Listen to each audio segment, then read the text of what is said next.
I want to tell you about a conversation I had a few years ago that completely transformed the way I approach training and recovery. This was a conversation that I had with a coach that I hired to help me train for a mile effort that I wanted to do. So for those who don't know, I ran Division I track and field in college, and I kind of never ran after that. But I wanted to get back into it and start to get faster and more comfortable with running, but it'd been so long and I never really coached myself when I was running. So I hired this coach, and they told me something really specific that really changed how I approached my training. And that was, I was training in no man's land. I was doing a bunch of moderate days, just middle of the road, not really pushing myself or not really fully recovering ever in any way, shape, or form.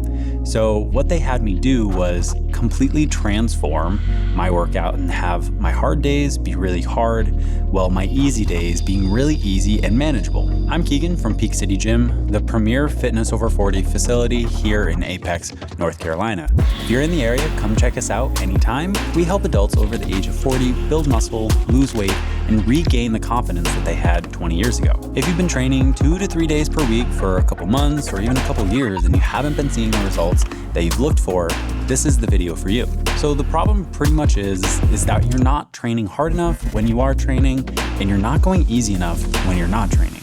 We want to have these polarized days of really high intensity or really difficult and challenging, and these easy days that are really just moderate, helping us recover from those really difficult days. Now, it may make more sense to be more consistent and have more average and moderate days of intensity, when in actuality, if we're trying to get better, we need to be pushing our limits in some capacity. That's going to be our key to improve results, maintaining our health and safety when training, and making sustainable progress after the age of 40. This holds true whether you're an Olympic athlete or someone just trying to live a healthier, happier life. Here's a common thing that we see with the clients in the gym. When they're here at the gym, they're either pushing really, really hard, or they're not pushing hard enough. More often than not, we see people not pushing hard enough in the gym. Here's what we see most often in the gym. Someone comes in, they're doing a 6 out of 10 on the intensity scale, and they're not really pushing themselves or struggling. They're sweating a little bit and they feel tired after the workout, but they're missing that extra 2 to 3% that could really push them into greater results. You sweat a little bit, you check the box off, and then you go home. Then the next day, they're either going to come back to the gym and not able to push quite as hard, but not also fully recovering and getting better. When we're looking at our recovery, we have these massive peaks of stress, and then we see these dips of recovery. When we have this stress, we're trying to increase our level of resiliency.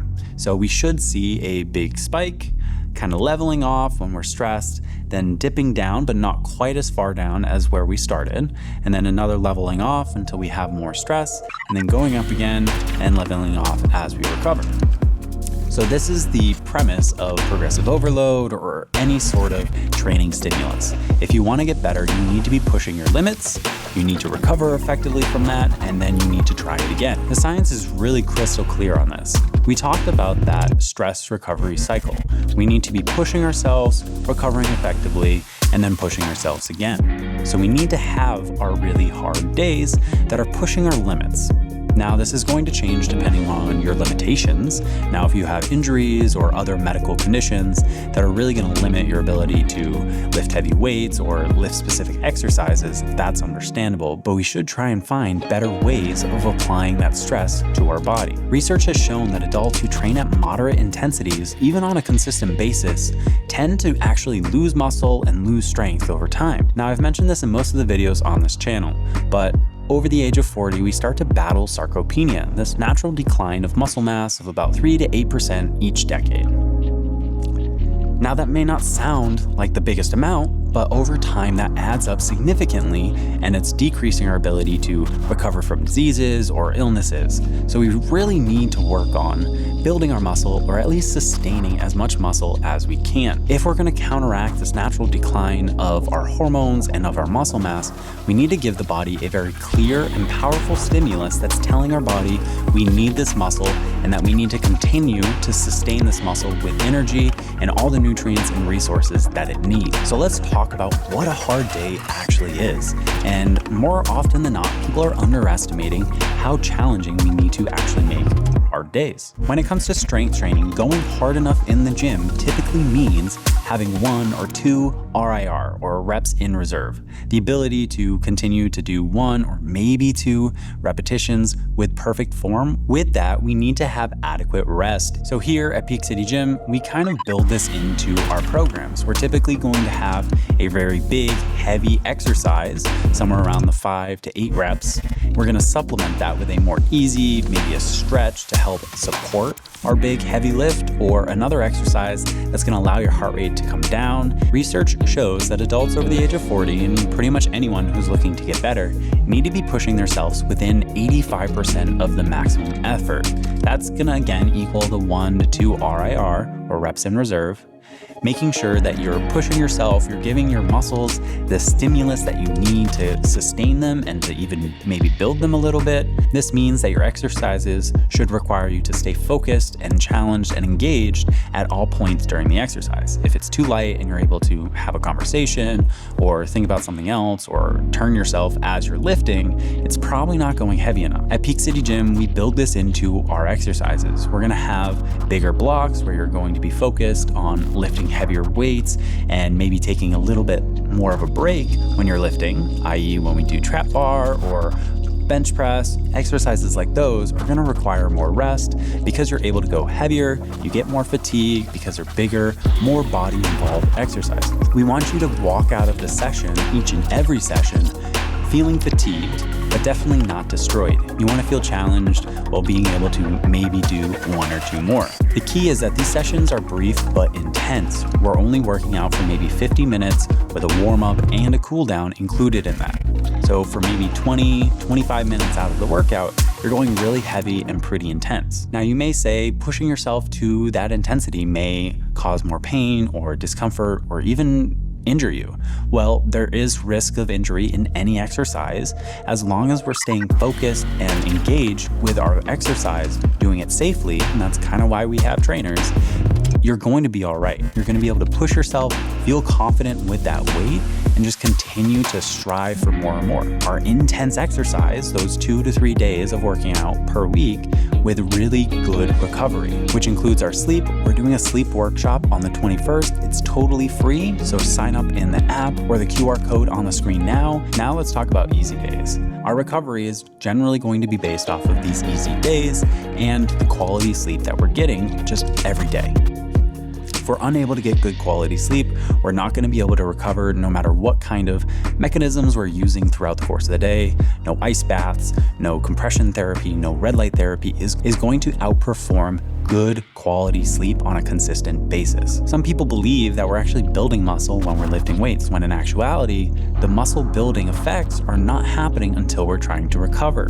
So if you constantly are trying to build muscle through weightlifting, you're actually tearing and breaking down the muscle tissue more and more and more without giving it its ability to build up stronger. A really easy day looks something like this: 20 to 30 minute walk at a conversational pace. Again, this is important not to do in really high temperatures.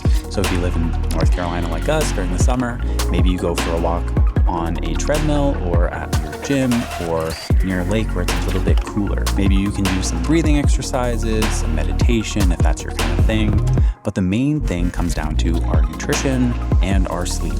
We don't want to fall into the trap of feeling good and feeling like we need to go do another workout, even if it's just body weight. That's not helping our overall goal of building muscle through strength training, but it's just kind of maintaining that stress where you're not able to fully start that bounce back from the recovery. What happens when we have really intense days and really easy days, your strength's gonna be boosted because you'll be more recovered for your weightlifting. You're gonna have lower risks of injury because you're not going in with some minor fatigue into your next workout, and you should just have more energy throughout the course of the day because you're able to have that recovery. This principle is going to work whether you're training 2 days a week or 7 days a week.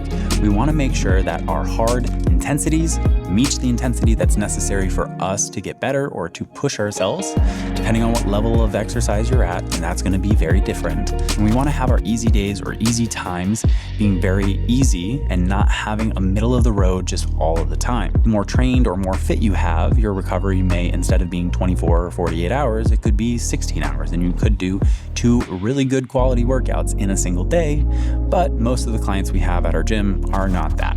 We need to have those intense days, maybe at least 1 or 2 days off of just not doing anything, and then another intense day. We need to make sure, though, that our intense days are very difficult and we are pushing ourselves within that 1 to 2 reps of reserve. So you may think that this higher intensity is going to run the risk of injuring you, but the research actually backs up non-periodized training, or being more of that moderate middle ground, has an increased risk of injury over time because we're never fully recovering from any of our training stimulus. So here's the takeaway: push yourself really hard when you have that ability in the gym, especially if you have access to trainers or someone who can help you and push you in a safe manner.